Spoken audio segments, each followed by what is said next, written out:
special guest, man. Yes, sir. Bring us in. Yeah, your boy Jason here with my partner JC. Man, we got a special guest in the building. My man Daniel Eiskant. Did I say that right? Eiskant. Close. Eiskant.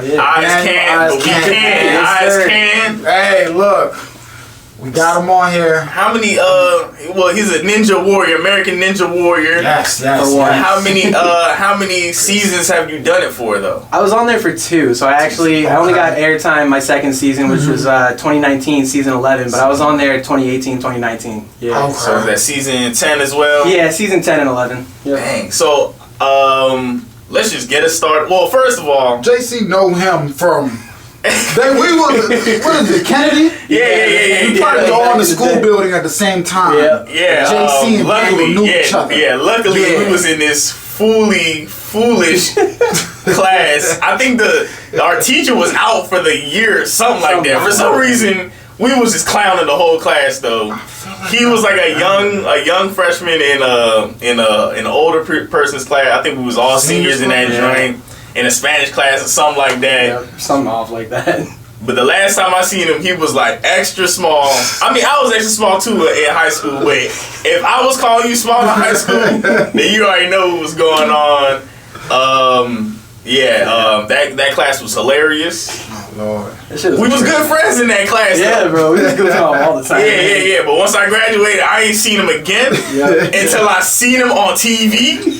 And I'm like, this cannot be the guy, son. I'm hitting up everybody. From school. I'm like, man, this cannot be the guy, son. Oh, I'm the guy, bro. Some people didn't remember, and I had to remind them. I was like, bro, damn, it is the guy, son. Shout out to you. Thank you for coming on the show. I had to ask Lester, and Lester had to ask my boy Bernard. Then we got to you. I was like, I went through that many channels, man. Some work was put in. You ain't on Twitter no more. Yeah, I'm still on there. I just barely use it. Okay. I probably DM'd you on there and you ain't see it. But there's a good chance. That's probably what happened. I'm heavy on the Twitter. So what made you interested in American Ninja Warrior or what? Yeah, what sparked your interest? Man. I mean, I was watching like Wipeout and like old school like Sasuke Ninja Warrior stuff on like G4 way back. You know, what was that? What was that show? That Asian show? I think it was Sasuke. It was Sasuke. Was it It might have been. Where they had to run through some like mud or whatever. It was like a group of people. I don't know. Yeah, you know what I'm talking about. Yeah, it sounds like I love those. It was like a fake American Gladiator. Yeah. No, but I just been watching this stuff with my grandparents, my parents since I was like maybe 14, 15. I'm always like same thing as everybody else on their couch watching. I'm like, oh yeah, I can do that. Why don't you just swing farther, man? What are you doing? Right, so, I mean, by the time I got to college, I picked up rock climbing and everything. You had to be 21 to compete on the show at the time. So, the year of, I turned 20, and then I'm like, all right, I got a year until I can compete. Let's actually get at it. Let's start training and start doing stuff, And then the day I turned 21, I wake up, first thought in my head is, all right, bet, I can apply for Ninja Warrior today. I open up Instagram, and one of my ninja buddies had posted, he was like, bet, I can apply for Ninja Warrior today. They just dropped the age to 19. Wow. I was like, you got it. I've waited 21 years. Right, just for them to drop the age limit, man. And now they're letting 16-year-olds and stuff on the show, and credit to them, man. Them kids are strong. They're really good at it, but that was pretty much it for me. I was a fan of it growing up and everything, so there were enough guys training around me that I could hit them up on Instagram and go just find them in the gym, start figuring it out. So, go ahead. I was going to say, no, you go ahead. So before you applied, though, you had already, like you said, you already knew these people in the gym and all of that. I had hit them up that summer, actually. So it was I went back and watched, it was kind of funny. I went back and watched a few old episodes and just looked at, because they do it by region, basically. Yeah. So I was looking at the Northeast region, who's from Maryland, DC, just the DMV area that I can slide in some Instagram DMs and be like, yo, what gym you guys be training at, And one person responded and he was hit up this guy. I was like, all right, bet. It's my buddy Nick. He's my ninja dad, we all call him. Yeah. But he got me out there rock climbing with them a few times. Then I started getting out to the actual ninja gyms with them and everything. And about 6 months later, it was application time. Oh, that's awesome. Okay, so ninja gyms. First off, rock climbing. what kind? Are we in a gym for rock climbing, or is it actual rock climbing outside? So what type of, you know what I mean? Yeah, like, yeah. So like when I started out, it's all gym stuff, like earth tracks, moving now. But and that's like mostly where I'm at nowadays. Okay. I've been outside a few times. There are a lot of really good spots out in like Eastern Maryland, Northern Virginia areas. But I stay mostly inside with rock climbing. Okay. And then, that seemed dangerous as hell. Yeah, that's why I asked. I was like, okay, are we really rock climbing with all the gear? Or we just okay? Yeah, I mean that's the important thing is the gear. Like, because a lot of what I do in the gym is bouldering, so it's like the walls go up to like 14, 15 feet, but there's no harness or anything. So there's just like the pads below you, but you're going totally free weight up there essentially. Okay. So it's a lot more dangerous outside, obviously, but. And so that's what I was going to ask. The type of gyms, a ninja gym. What does that consist of? What equipment is in there? How is it set up? Honestly, bro, you walk in one of those places, it looks like a big ass adult playground. That's what I thought. You come up in those things before. Yeah, they've got just like whole obstacle setups. Like you could set up whole courses in there, like modular. You can change things around, do whatever you want. Okay. And the cool thing is it depends on the gym. So like none of them are opened or owned by the show at all or affiliated directly with Ninja Warrior. They were all started and opened by like guys who competed on the show for years and wanted their own space to train. Started building some backyard obstacles, things they could train on at their house. And then they're like, F it, let's just get a warehouse and set all this stuff up in there. And then we just have people come in, make it a business, get your stuff, and then it opens it up to the community and everything. So. I was just about to ask, can anybody just get in there? Yeah, that was my question. Because I was like, because it do look like a playground when I see your videos and all that, and I'm like, it looked like something I would want to try to do because I know I can't really compete in the joint because it looks like, I mean, when some people, like you said, some people say, oh yeah, I could probably do that, swing a little farther. I'm looking at this like I would do it in the gym, and I'm like, oh hell no. There's a lot of shit going on right now. So. Yeah, a lot of them have guest passes. Like if you ever want to check one out, you just get up there, sign their waiver. They'll give you a few hours or a day pass or whatever. The sad thing is like COVID kind of like messed up with a lot of the gyms. Like the closest ones that were here in Maryland had to shut their doors for good. I was coaching at one of them up in Baltimore when it all happened. But like the closest place that's even worth it to train at, like specifically Ninja for me at this point, is up in Pennsylvania. Dang. So it's a mission to keep up with at this point, but it is what it is. Yeah, you were saying COVID affected everybody's life and all that in a bad way, but how did it affect the ninja season and all that? So right before the pandemic hit, I was in like the best shape of my life. Like I was working like 3 jobs at the time, and one of them was coaching at that Baltimore gym. So I would like get up there in the afternoon, coach classes till like 8 p.m. and then just stay in the gym for like another few hours and train like every night. So I'm like keeping up with things. I'm doing great. I'm like ready to compete again on season 12 it was that year. When the pandemic hit, like obviously gyms had to close down temporarily, start to open up with like light capacity, mask mandates and all that stuff. But that one, unfortunately, had to close their doors for good. Shouts out to Tony Torres and Alternate Roots. You guys are the bomb, legends. But yeah, I mean, that first off, just like taking away the closest gym to me was already hard. Yeah. But just like the motivation, like, and then like with the season itself too, they had to adjust that a lot. Normally they have like, I want to say like 600 competitors per season about. That season they had to drop it down to 150 instead of actually selecting people like they had, because I got a call that year. They called me, they were like, you're good, you're coming on season 12. I was like, awesome. 2 weeks later they were like, sorry, we had to cut you.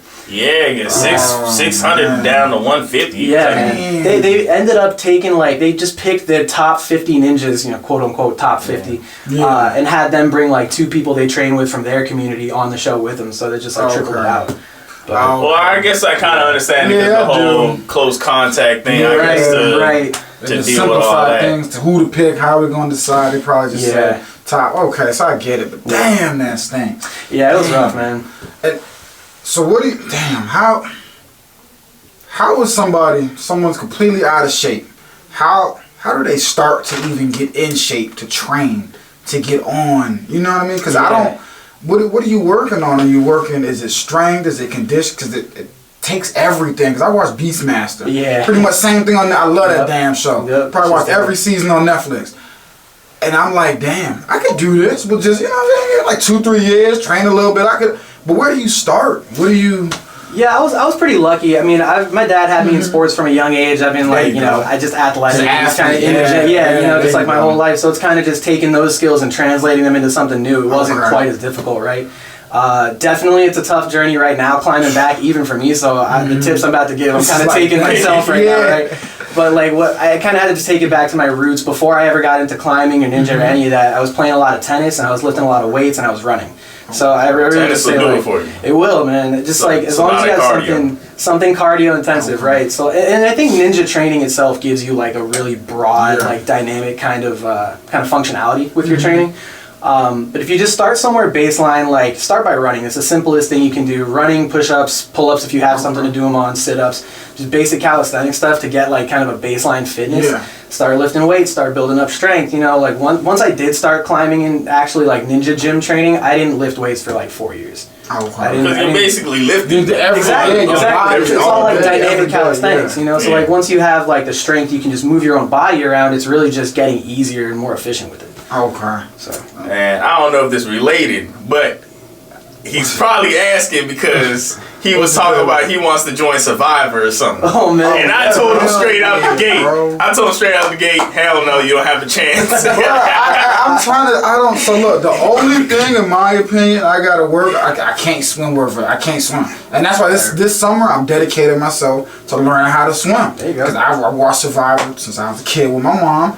I watched the new season now with my lady. I'm just like, look, I can do this shit. Yeah, bro. I'm looking at the people on there. I'm like, it's not overly physical. We're not Ninja Warrior. You know what I mean? I don't gotta bounce on a rotating beam and jump over. Right. I don't gotta do that.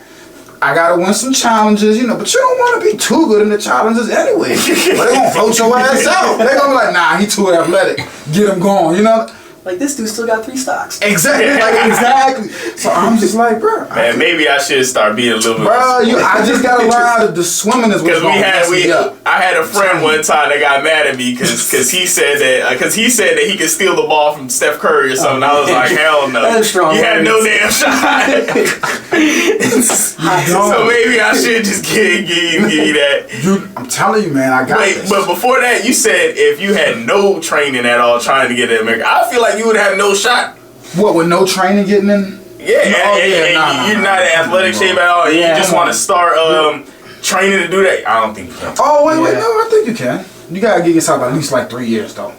I mean, I'd only been seriously training for ninja maybe like 8 months when I got on it, but I'd been like swinging around on playground bars and stuff. Yeah, like my whole life. I didn't know that.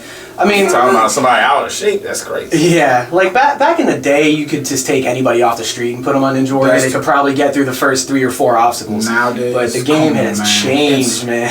And like you said, they're letting people younger on, and we know how the younger generation is. Yeah, these kids are tanks. They're 16, 17, walking around tanks. So it's just human evolution. Because especially like just these are the kids. Like what they did was when I got on there and they dropped the age to 19. A couple years later is when they started like not even just allowing. They don't allow kids underage to apply. They went and like handpicked them and like reached out to these kids and were like, we want you to compete. Because like separate from Ninja Warrior, the show is like this whole competitive ninja like sport that people don't really know about or get talked about as much. It's called National Ninja League, NNL.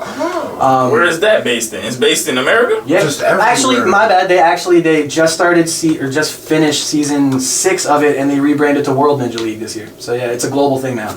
And basically, what they do is this started in America, right? Yeah. This started at the gyms, at like the homegrown open ninja gyms. So what they did was one of the first guys to ever open one of these gyms, Chris Wilczewski, started this league for competitions where they used to just host like a 4-stage competition in a weekend at their own gym. And then when they started making it an actual league, anybody who has a gym across the country can basically get certified to host an NNL competition essentially. And then they build their own course. It's like its own NFL pretty much. That's big.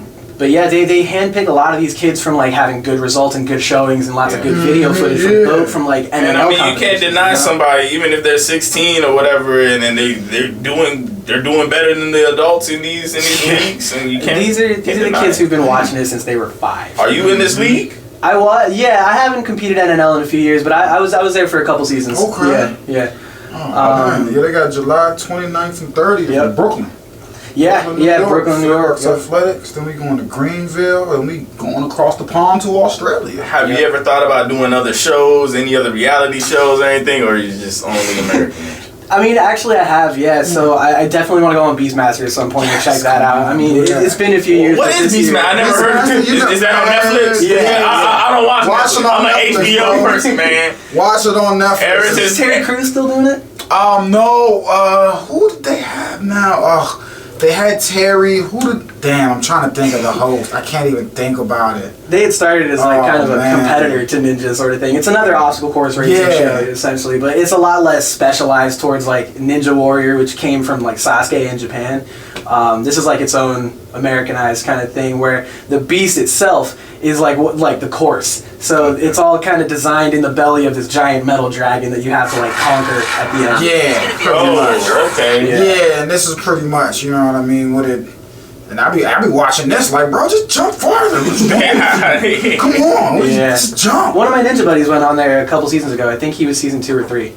This when they do that, they got to jump and grab the chain. I'm so scared of that. Like my finger, no. But so what for you was the hardest obstacle or course or whatever that you had to do? Because I saw, you know what I mean. You had to do the when you had to grab the sides. Oh yeah, come on, dangerous curves. They call it dangerous curves. I'm watching it like, no, he's like, you got to use your upper body and your back muscle. And then when that joint swung, I was like, I'm like, what? And then you I would have dropped right there. That one was fun, man. Was that a hard part into it, or did you just slip up that one time? I mean, so that one, that particular obstacle, I didn't slip on that one. That one was actually pretty easy. It was fun. I mean, like grip strength is kind of one of my strong points ever since like rock climbing and everything. Yeah. But I also like. It was the fun part about like walking around something with my hands and just kind of dangling. You know? Oh wait, no, that's not when you dropped. It was the cone. It was the cone. That was night 1. Those ones honestly, balance is the funny thing about ninja. That is like the great equalizer they call it. Like no matter how strong of a ninja you are, how good you are, a balance obstacle could take anybody out any day, and it's happened. Like people who've won the show have gone out on the first obstacle because it was a balance obstacle and they just slipped. You know, but I did make it across that the second night, which was fun. Unfortunately, that next obstacle right after that, to crank it up, I had like the perfect technique in my head ready to do it, right? You see everybody like work it up and like waist strength and everything. I was gonna swing forward, kick back, and just shoot the whole thing up in one go, like I was gonna swing off of it instead. I had a blood blister like right here. Damn. So as soon as I went to make that second catch, it popped and my hand fell off and I couldn't. Oh my goodness! So I got my revenge in the gym afterwards. Shoot, man. What? How bad does that hurt when you fall and you hit it? Because I be like you said, Wipeout and Beastmaster. Yeah. When people slip and they hit the thing. I wouldn't even lie to you. I gotta admit it. I'll be on my couch. I laugh, man. No, you good, man. I like watching. I watch Beastmaster when they. I was like,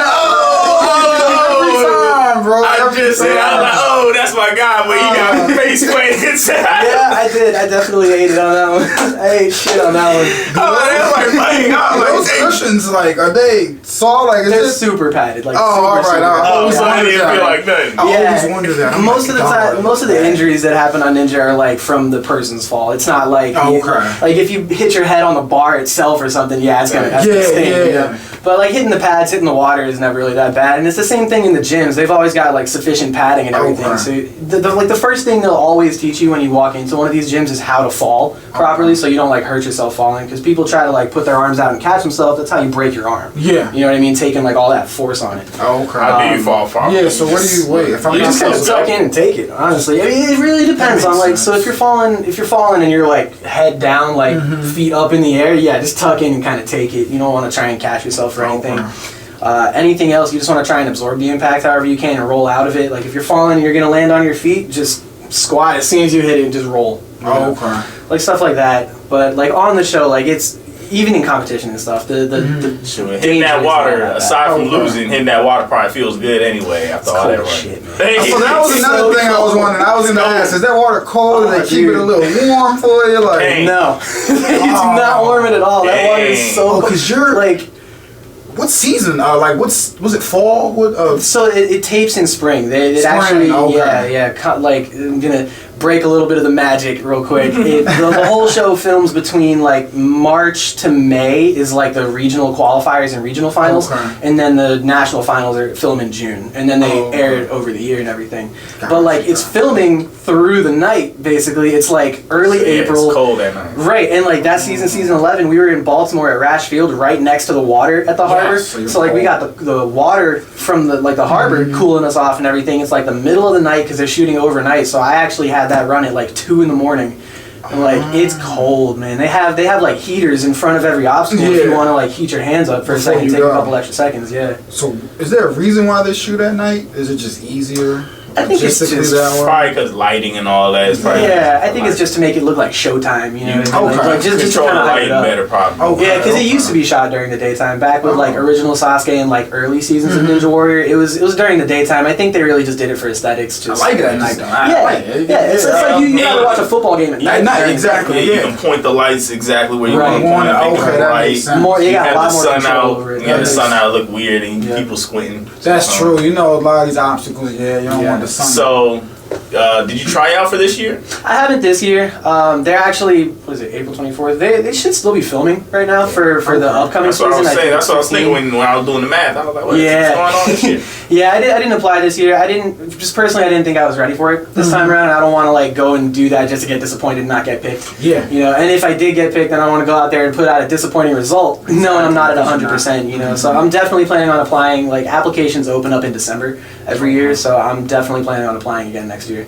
Did you have any big injuries or something to set you back through all this? Not from Ninja. Well, from Ninja, I get tendonitis in my elbows every now and then, like a couple times a year, just from like overuse. You know, you gotta get your antagonistic training into. You do a lot of gripping. You gotta get like that outward, extensive kind of training too. That's like the most common one I get, and then just general like skin rips on your hands and stuff. I actually, I had a little incident a couple years ago. I did fracture my hand. But so I mean that recovery was like maybe 4 months or so that wasn't so bad. Shit, that's still a while. Yeah, it is a while to be out of it. How did you fracture your hand? Don't tell me you punched somebody. I punched somebody. It's called a boxer's fracture. Oh man, so don't tell me you punched somebody. Things get a little heated. Oh Lord, not the boxer's fracture. He said we gonna move on. Yeah, but we good now. When you, as you know, basketball, football, you throw an interception or something, sometimes it messes with your psyche. When you fail on an obstacle, when you have to go back, you know, when it's time to, are you walking up to it like, all right, Daniel, all right, we got this one, or you know what I'm saying? There's some obstacles where you're like, damn, I'm genuinely not sure if I can get past this one. Like, this So actually, the first year I was on there, I came up on obstacle 4. It was the wing nuts. I don't know if you guys know those ones. You get up on it and you kind of swing sideways and jump to the next one, right?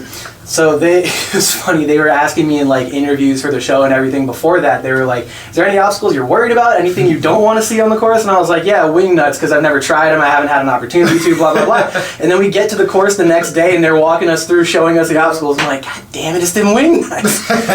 Okay, word. So I walked up to that one. I'm like, I don't even know what's gonna happen here. We gonna figure it out. I got to the first one. I missed the catch on the second one, and then again, just like with the second season I was on there, got my revenge in the gym like right after. But I mean, if it's something like this past season when I fell on those cones, I came back the next day looking at it. I'm like, I'm fine. Like zero worries about it. Maybe 10 years ago I would have been kind of rattled by it, by something like that. But the cool thing about Ninja is that obstacles are repeatable. You can like, if you're in the gym, you can do an obstacle over and over and over. I mean, just for conditioning, I'll go up the 16-foot warped wall like 30 times in a row, no breaks, just for conditioning, because that's tough, you know. So just making sure things like that. But yeah, you know. I seen you do parkour with my boy Diego. Yeah, you do that often, or is that just here and there? That's something I always wanted to try to do, but I'd be like, that'd be looking a little scary sometimes. I am scared of parkour, man. That's a little scary. That's intense, bro. It's trade-offs with Ninja, right? More accessible, easier to get out there and just do. A lot more dangerous, a lot less padding, a lot less training. That's my thing. out there. The falling. I'm just like, shoot. But I think there are like a few different. I say there are like 4 schools of motion, right, that are covered by 4 sports, and that's ninja, gymnastics, rock climbing, and parkour. Those are like the most dynamic sports I think you could do that give you the best like just full body calisthenic. You're working every part of your body. So I mean, with Diego, I try to get out there with him whenever I can. He lives like right down the street from me. Yeah. So anytime I see him like on his Instagram story, he's out jumping somewhere. I'm like, I'm on my way, bro. You know, just honestly, even if it's just to get some conditioning in, some extra body awareness, just keep staying used to how your body moves is really what that helps out with. Okay. Man, trying some parkour. Yeah, man. I'm just scared, man. Parkour. Jumping. I'm just, woo. What has been your worst face plant? Oh, my goodness. Whether it be padded or not. Worst face plant. I wish I had a video of this one actually. But this was in. I wish you did too. That. I know. Oh man, this was at a gym I was working at in Columbia back before they closed. And I was running our course. It was like we had it set up for a competition that was like a month out, so we were just like kind of leaving it for people to come train on. It wasn't an NNL or anything. It was like just something we hosted in house. But I was just running it because obviously as like lead ninja instructor that I have to be able to do this whole course. You know, it'd be a bad look if your own guy can't do it. So I'm like running through it and everything. It starts out. We have like some bulbs you have to run across of, kind of like the steps they had in the recent seasons of Ninja. And then you hit a trampoline into the spider wall, kind of jump your way through there, and then it's these ballast tanks, right? So you get up, you have to like wrap your arms up over top and then swing your legs up like a sloth kind of, and like reach your way across, like grab onto the next one, or you can just kind of hang and shimmy across. But I was trying to go for speed on this run, so I was trying to do it in as few moves as possible, right? I get off the spider wall, I jump straight up, and I'm just gonna swing through this nice and easy. I got on there and I went to take a real powerful swing. Those wet plastic, because they were like filled with water because they're ballast tanks. So there was a little condensation. I slipped right off and fell like straight backwards and did the classic body fold, like right over top of my face. It was rough, but I recovered. Unfortunately, that gym, I don't even care about talking shit about them. They had no idea what they were doing. That gym was terrible. The owners weren't even ninja people. They just were like, hey, this is cool. We have money. We're going to start this gym. So like they didn't have enough padding and stuff there. So I sprained my wrist. Okay. Yeah. So I was out for another 2 months after that one. But so is that a fear people getting into, the ninja space do have to worry about? Is just making sure you get the right gym? It's not supposed to be a worry. Okay. It's not something you should ever be concerned about, and that's honestly why it's kind of a trouble that we've been seeing in recent years with like since the first batch of gyms really started up in the country, they were all started by ninjas, started by guys who know the sport, they know the safety measures and all that stuff, and they're just kind of running it themselves. Since those got popular, now you got a bunch of people who are just like investors or entrepreneurs, and they see an idea and they have money and they're like, well, we're going to do this and hire ninjas or people who've been on the show to run it for us. But then they don't want to listen. It's like you guys hired me to this spot, and my buddy actually who got me that job. Because we've both been on the show, because we've both got experience, because you want us to fill in the blanks that you don't know about because you guys aren't ninjas, because you don't know the sport, And then every bit of feedback we gave him, you need like 6 inches thick mat here, you need to like change this obstacle up over here, you need to put something on the end of the salmon ladder bar so it doesn't like gouge someone's eye. And they're just like, no, we're going to do it this way, no, we're going to do it our way, blah, blah, blah. So it's like, it's not really a wonder why they shut down. For them. People not really, they're just in it for the money, not really in it for the love of the game. Exactly. And that's why I ultimately left that spot, because like I saw too many injuries that could have been easily prevented there. And I'm like, even if I was spotting you, I couldn't have done anything about this one. Yeah, so, and that's the worst. Yeah. So aside from the Ninja Warrior stuff, we seen you had an acapella group and all that. Yes, sir. What other talents or hobbies are you into? What you do? Yeah, man. So that acapella group was my guys from college, the Mama's Boys. That was pretty fun. They had us out there at the starting line for Ninja that year. We sang like a little remix of Danny Boy and everything, which was a lot of fun. I'm actually working a lot more on music lately. Awesome. Finally getting on my own original stuff. I have my first track coming out May 10th. It's called Green Light. I hope you guys give it a listen. What type of genre is it? Man, this one it's going to be like funk, R&B kind of. It's a party. Yeah, right on time for the song. Right on time for the Yes, sir. We're going to play it on the show. We're going to play it on the show. Say less, bro. Awesome. I'll slide it, That was May 10th, right? May 10th, yeah. May 10th. Let's go. Definitely. So I'm really excited for that. But honestly, besides that, I mean, I've been trying to get back into Ninja. I've been playing a lot more tennis lately because, like I said, like with the gyms closing and trying to get back that motivation that was lost during COVID, I had to get back to my roots. You know, started getting back to tennis also because it's a mental game more than anything. I think it's way more mental than physical. So it's like just get that cardio back up, get my mental game right for when I do get back to Ninja, because the mental really does come into play with that one too. Even if you're like completely physically confident, you might just trip. You know, not everything's gonna go your way. True. So I mean, so what do you plan on doing? Because we want to see you next season, next year. You know what I'm saying? And if you're not ready, you know what I'm saying, it's cool. It's all cool. You know what I'm saying? It's, of course, no rush. But what do you have to do to get there? Mentally, physically, all that. We know about tennis, the workouts. Yeah. What else? Mentally, I think I'm good for right now. Physically, I got about 10 more pounds to drop. I feel like I'll be comfortable. Okay. But I really just got to get back out to the gyms more frequently. Like I said, that next closest one has been in like Pennsylvania. So it's kind of a bop to try and get to super often, you know. I'm getting out there like once or twice a month now as it is, but... What type of Pennsylvania? The 2 hours away or the 4 hours away? 2 hours away. So it's not as It's still bad. It's still bad. It's not as bad as it could be. Right. It's not bad to do once or twice a month, you know, but like it's not going to my own gym and training after I coach. I don't like going up to Gettysburg whenever I need to. So I completely understand. Yeah, I get that. Anytime somebody send me an address or something, I'm like, get lit, man. If it's not, if I gotta be on the highway, Mount Airy, all that, don't have me going out there. Leave me alone. That's a mission. Oh, should you choose to accept it? With the weather breaking though, are there more things you can do maybe outside? You know, working out just on your own as opposed to getting up to the gym? Yeah, I mean, again, taking it back to the roots, get back to the playgrounds, man. Yeah. Honestly, just get back to the playground, maybe some elementary schools, monkey bars or playground, and just like I think the first video I ever posted on my Instagram of anything like Ninja, I was climbing up over this balcony at my condo where my family was living at the time. So like just it's really about finding just finding stuff to play around on when you're in public. I mean, once I started doing all this stuff and then actually started building courses too, because I've helped build a few gyms at this point. Like, you really just start looking at structures differently. It's like, oh, I could climb that, I could swing that, right? Like, I was coming out of brunch one time at, like, downtown Crown with some friends, and then the girls wanted to all go in Sephora, so all the guys were just, like, chilling outside. We're a little, you know, we coming off, like, someone's birthday brunch, got bottles, mimosas, and everything. And I'm just looking at the side of this Sephora. I'm like, I could climb this building. And so I did. I was just sitting up there at this stop sign in downtown Crown, just climbing up the side of a Sephora, and the guys are like, Dan, what the fuck? What are you doing? And the girls come out, and they're like, what are you guys looking at? Dan! He said, nah, we see how you get down when you get lit, man. We seen on the YouTube video at the party, you over there climbing up the walls and all that. Hanging from the pull-up bar. That was my favorite party trick. Once I got strong enough to do the one-arm pull-up, we'd have parties at my apartment. I'd just be like, hey guys, check this out. One-arm pull-up. Hand me a beer. Nah, we was thinking about doing a pull-up competition, but then we seen all that. I was like, dang, we only got the pull-up bar. We don't need all that. We don't need all that. You probably would have went to 50 on us. Oh man, I would. How many pull-ups can you do? I would have scrubbed the tape. It's all good. Right now, I could probably do 20.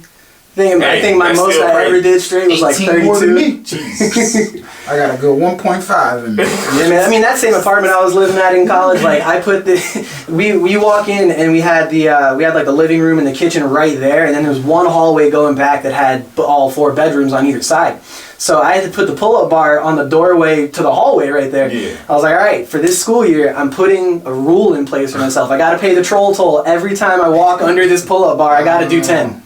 Hey, so like if I'm walking to the kitchen to get a snack, it's 20. You know? Oh, that's true. 10 there, 10 back to my room. You know, that's how, like you said, that's how you stay in shape too. Exactly. That was the best thing for me, man. Throughout the day, I effortlessly probably put up maybe 100, depending on how many you walk back and forth. You know what I mean? Dude, if I'm not out, I be chilling in the crib, man. I'm like back and forth, so this is like, like halfway through the day, I'm already at 80. My man's holding pisses in because he's like, fuck, I ain't got time. I got 20 in me right now. Yeah, right. Shit, I gotta hold this in. Are you currently coaching right now, or are you in the gym? I'm not right now, just because there's nothing really nearby for Ninja. But I mean, I'm always open for just one-on-one lessons. I was doing private coaching at the time, so I mean, there's definitely still like I mean, Dominique Dawes, the Olympic gymnast, she just opened up her second, or she is opening up her second ninja gym in the area, but they're more geared towards kids, so it's a little harder to get like an adult level of training there. Yeah. But I mean, if I were to go back to coaching, that would probably be where. Okay. I really loved working with the kids. It's also fun because like they have like not only have they been watching the show from a younger age, but like they've got a much better strength to weight ratio. Yes. You know, like a 5-year-old could probably do 50 push-ups, right, or like 50 pull-ups. You know, just because they're so small compared to like what they're actually trying to move around. So getting to help the kids when they're developing at that age is like you guys are going to be solid in like the next 5-10 years. You know. Yeah. Damn. Sure. Has any of your family members ever been like, yo, what the hell are you doing? So like how'd you get into this? Not really. Not family members, really. Mostly friends. Mostly just like friends, people I haven't seen in a while, you know. Yeah. Family, they always knew I was like into it and had been watching it and everything. And like I had talked about it for years. I always had plans to do it at some point. I'm like really glad I was able to follow through with it. But I think for like my family members, it wasn't really as much of a surprise for them at that point. They were like, yeah, you've been talking about it, training for it, and like actually making this a thing. So it's not surprising to us. You know? You made it seem like it was easy to get on the show though. But I mean, every time I look at shows on TV, I'm like, man, it gotta be hard or something. Was it easy? Was the application easy? The application itself is pretty easy to fill out. I was surprised that like I got picked the first year I applied. So I was actually pretty surprised. You knew people or something? Nah. You didn't know the connections? I think I got lucky that time, but like since being on there multiple times and having just like gotten more into the ninja community over the years, like you kind of start to see like how things are done or like how they're run on that show. Because at the end of the day, it's reality TV. It is a sport, it's a competition, but at the end of the day, it's reality TV. Yeah. So the application, I mean, mostly it's asking about your life, your story, your interests, your passions. Like, do you have a story to share? Basically, they're looking for like who do we want to put on TV, right? Yeah. So then like with the online application, there's a whole questions and questionnaire and everything you got to fill out. Then you also have to submit like a 2 to 3 minute submission tape. You're like a highlight reel kind of thing. Not necessarily showing like how strong of a ninja you are, because I've seen dudes who are way better than me at this put in like some dope ass submission tapes and never get called. You know, it's like that factor of, is there charisma? Is this a person like we want to put on a screen type stuff? You know, so I feel like I just got lucky and I had enough interesting things about me, like with music and everything, which is what I was doing in college at the time, that it was easy for them to make kind of a narrative out of it, make a narrative out of it, and get me on there that time.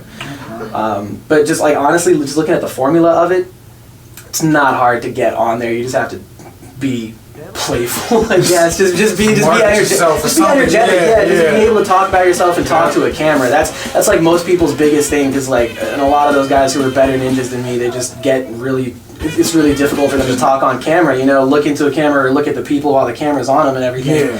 So, or they just don't have like the most energy when they're talking, or body language expressiveness, stuff like that. So it kind of sucks at the end of the day, because there's these guys who don't really get a shot at like the big leagues on the show. But that's another reason why NNL was kind of started, was like, all right, well, if they're going to be reality TV about it and pick TV people about it, we're going to make it for the sport. This is for the athletes. Right? Okay. I kind of feel it though. Oh, I mean, you know Mike Trout, right? You know Mike Trout?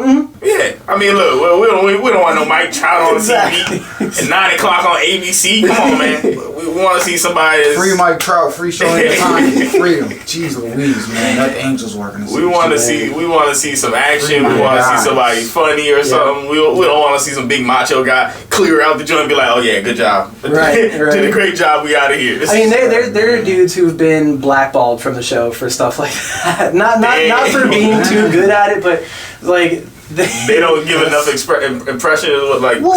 Not so much that. This one guy, he I'm not gonna drop his name on here, but he this one year there was the rolling log where you gotta like wrap yourself around it and then it just rolls down this track, right? You're like getting spun around on it.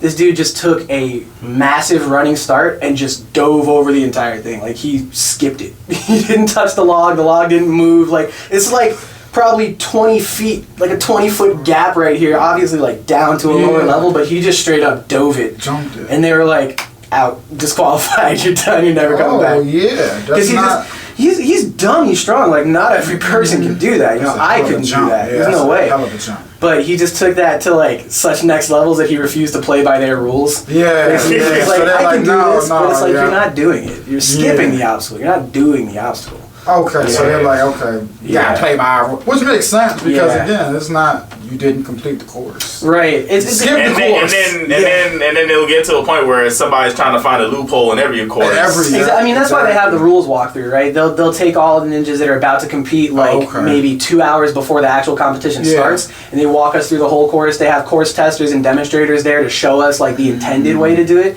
and that's time for all of us to ask questions like, can you touch this? Can you grab here? Do you have to use all of these holds? Things like that. And I mean, I've seen it happen in like stage 3 of the national finals where somebody like just didn't, like you're supposed to grab both boards before you dismount to the platform, and he just had enough of a swing that he swung from the first board straight to the platform, skipped the second one, and they disqualified him immediately. Damn. And it's like that dude was going to complete that course, you know. So it's like they get really tough on him about it. I'm on my guy's side on that one. Yeah, I'm not gonna lie. Come on. I don't know though. I don't know because like he said, we did a walkthrough. Right. No, I get the and you rule. was trying to be fast. No, I get the rule. You was trying to be sneaky. Afterwards. He wasn't trying to like undercut anything or anything like that. He just stopped thinking about it. You know, it was like an impulse. That's what everybody. Because I got the momentum. I got the momentum. My body's swinging. He know what he's doing. He seen that clock. He was like, God. If I can do this jump in one swing, why wouldn't I? But then you're like, damn, the rules. See, and that's the tough thing about like Ninja Warrior the show versus NNL, because NNL plays by a different set of rules. Yeah. Because would that have been legal in NNL? Yeah. Oh, that's you just got to complete. What about that crazy jump? Where the dude jumped? Yeah, that would have also been legal in NNL. You just gotta complete the course. You gotta get from point A to point B. Well, essentially, yeah. There's a few more logistics in there, but yeah, pretty much at the end of the day, they have starting platform, ending platform, obstacle in between, and it's like they can't tell you have to. In NNL, on the show, they can tell you like you have to use both of these. You have to do this. NNL, they can't tell you have to use everything. They're like you're not allowed to use this. These are parts of the obstacle. Get from this platform to that platform. Boom, yeah, baby. So, that's my. I'm tuning in to NNL. That's what I like to hear. Live stream. They're all live streams. Oh yeah, get from here to here. I don't care how you do it. It's coming soon. July 29th and 30th. I definitely got it. How could we convince you to join a team out there? Man, I'm trying to. I just got to get back into it. I think I'm going to join the team up in Pennsylvania. Shout out to those guys too. Tim Dexter, Alex Mosley, Aaron Lucas, the guys up at Dexterity Depot. Those guys are awesome. That's like one of my favorite places to train. And I like, once I am getting back into the swing of things, I want to join their team. Okay. You know? And those are good buddies of mine. So. Okay. Yeah, because I like that. Yeah. I just get the And, I already asked before, but man, you ain't even thinking about no other shows or anything? I do want to check out Beastmaster at some point. So, something that was interesting that I do kind of want to get back to was after I got that airtime on season 11, an executive producer from American Idol slid into my Instagram DMs and was like, hey, we just saw your run on Ninja Warrior and that was awesome. Come audition. I was like, shit, alright, word, why not? You know? That is good. So we set it up, yeah. Probably be good for TV. Exactly. So it was cool. Since I had the acapella group out there, they let me bring a few of the guys who wanted to audition too. So we all went out there and a few of us did our thing. I made it to like the next round and everything, but then that was like a Skype audition for the next one. I was like, there's no way this is gonna sound good. He said, there's no way. This is Skype. What do you mean? I didn't even got a mic. I didn't got a real microphone. American Idol's hard though. It's like millions of people that be in there trying to get in there. But do you have any last shout outs to give? Yeah, man, honestly, shout out to my ninja crew from the DMV, Mike Bernardo, Nick Kostreski, Justin Kidd, all you guys. Those are the guys who really got me into the sport, got me where I am with it and everything. And they're like some older brothers to me, honestly. You always need some mentors in whatever you're doing. Because to get better in whatever you're doing, you need to have a mentor or somebody that's, you know what I'm saying, not necessarily guiding you, but at least showing you or telling you mistakes that could be arising in your situation. Exactly. Or somebody that you can go to for questions. Yeah. Exactly, because they've been through it. They know what it takes to get there. They're like, well, if you're going to take this seriously, listen to what I'm saying, because I know what that takes. You know, you got to get that knowledge from somewhere else, because like no one person knows everything. You know? Yeah. If you want to go fast, go alone. If you want to go far, Go together. Exactly. Yeah. Boom. Yes, What is sir. that from? How do y'all both know this? I don't know how you. What is that from? I just heard Sound like it some before. damn Vin Diesel line, Fast and Furious or something. It's like one of those inspirational dome. quotes you see on like Yo, y'all are something like hilarious. that. No, Man. y'all are hilarious, bro. But yeah, man. Shout out to you. Thanks again Thank for you coming, for man. We coming through. appreciate you. I appreciate you guys Thank for having me, you. man. For It's sure, been, for sure. It's really been a blast and reconnecting too, man. It's Yes, been sir. a minute since Time, anybody man. hit me Yes, up for sir. Ninja, so. Man, I ain't Anytime, seen man. you for Always years, welcome. man. Yeah, bro. And when you first seen it, I was like, man, we gotta get you on the show. But I feel like you was like dead in the season. You was dead in the training. So yeah, you was way too busy a few years ago. At that point, yeah. And you just popped back in my head a man. couple months ago or something like that. And I was like, I gotta get in contact with him. Man, I'm glad, bro. You guys got a fun show. Thank you. Been a Thank you. blast. Thank you. We up out of here? Yes, sir. We are Yes, gone, sir. Shane. Tell them how to Again, find man. you on Oh, Instagram yes. so they can see it, and YouTube, all that. Yes, sir. Get 'em Instagram on. at Dan Eiskant, DANEISKANT. Music is going to be coming out under Daniel James. YouTube is going to be under the same name. Let's do it. Right, Find you guys soon. Hey. May 10th, you heard? May We gonna 10th. bumping that funk. Yes, Yes, sir. sir. May 10th. Can't wait. Righty, man. All right. I can't wait.